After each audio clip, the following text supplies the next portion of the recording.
दिवाळी आली की सगळ्यांची धावपळ सुरू होते. अगदी घर साफ करणं, गोडधोड करणं आणि आपल्या घरी येणाऱ्या पाहुण्यांचं स्वागत करणं. आता ह्या सगळ्यांमध्ये आपण स्वतःला मात्र विसरतो. पण खरं तर ना, दिवाळी म्हणजे आपण चमकायचा दिवस. अगदी फोटोज, छान छान गोष्टी, पूजा आणि सगळ्यांच्या भेटीगाठी ह्या सगळ्यांमध्ये ना आपला ग्लो हा दिसायलाच हवा. म्हणून आज मी तुमच्यासाठी घेऊन आले एक असा मेकअप लूक जो होणारे 10 मिनिटामध्ये, अगदी 10 मिनिट सुद्धा नाही लागणार आहेत, बट ओव्हरऑल 10 मिनिटामध्ये पकडून चला. आणि हो, प्रोडक्ट असणार आहेत तुमच्या बजेटमधले, अगदी कमीत कमी गोष्टींमध्ये होणारा आपला मेकअप लूक आणि त्याचबरोबर खूप काळ टिकणारा सुद्धा. कारण दिवाळी म्हटलं की आपल्याला कामं भरपूर असतात, त्यामुळे मेकअप करून सुद्धा ती सगळी कामं करता यावीत इतकं मात्र लक्षात घेतलंय. तर चला सुरुवात करूया आपल्या फेस्टिव्ह दिवाळी ग्लॅम लुकला. बघा, आता जे चष्म्यावाले लोक आहेत ना, त्यांना लेन्सेस वापराव्याच लागतात, कारण भरपूर असा छानसा मेकअप केला आहे आपण, भरपूर इन द सेन्स मस्त ग्लो आला आहे स्किनवरती आणि छान तयार झालो आहे आपण. आणि त्यानंतर आपल्या डोळ्यांवरती आपण चष्मा चढवतो आहे.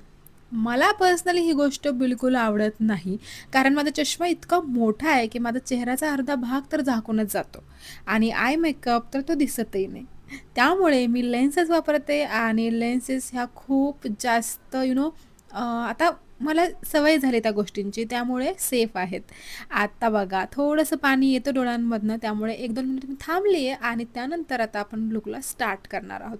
त्यासाठी आपल्या स्किनवरचे सगळे केस मागे करायचे आहेत, कारण आपलं फाउंडेशन किंवा कुठलंही छानसं आपलं प्रोडक्ट केसांना नाही लागू द्यायचं. आणि हो, पहिली स्टेप आहे प्रायमरची. प्रायमर खूप इम्पॉर्टंट आहे. प्रायमरमुळे तुमचा स्किन असा फिल्टरसारखा दिसतो.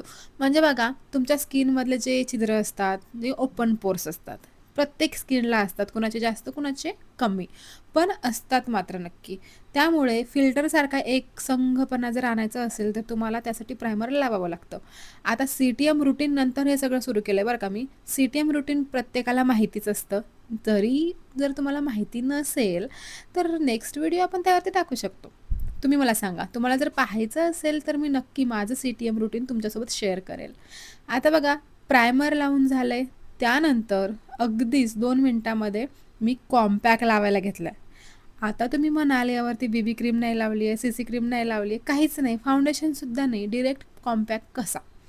तर आपला लुकच असा आहे की तुम्हाला फक्त आणि फक्त थोडासा ग्लो आणायचा स्किनवरती. त्यासाठी तुम्हाला भरपूर मेकअपची गरज नसते. स्किन थोडीशी हेल्दी असली तरीही चालून जातं. आता या ठिकाणी बघा, माझी स्किन तुम्ही इतक्या जवळून पाहताय तरीसुद्धा तुम्हाला माझ्या स्किनवरती काय दिसतंय?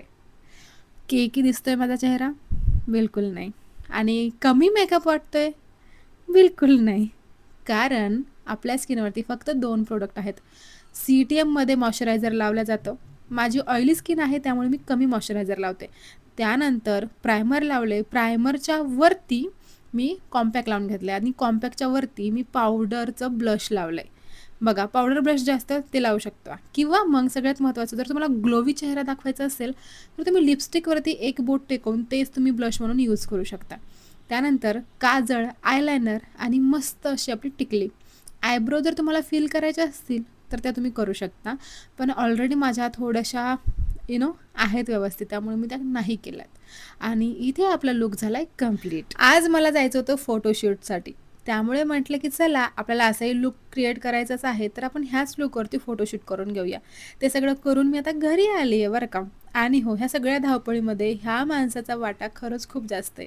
काहीही होऊ द्या, आता खूप पाऊस आलेला आणि त्यामध्ये आमची गाडीवरती जाणं तर शक्य नाही आहे, तर माणसाने कुठून तरी ॲटो आणला. खरंच नवऱ्याची साथ असणं ना, खरंच जरा ब्लेसिंग टाईपच आहे, प्रत्येकाला ती नाही मिळत. त्यामुळे जे आहे त्यामध्ये खरंच मी खूप जास्त खुश आहे की मला प्रत्येक टाईमला, प्रत्येक वेळी मला माझ्या नवऱ्याची साथ लाभते. आता या ठिकाणी बघा, मस्त दिवसभराचा गोंधळ, सगळी कामं सगळं करूनसुद्धा माझा मेकअप असा आहे, बिलकुल हललेला नाही आहे, छान ग्लोविंग आहे आणि अजूनही 4 ते 5 तास यामध्ये मी राहू शकते. तुम्हाला कसा वाटला नक्की सांगा.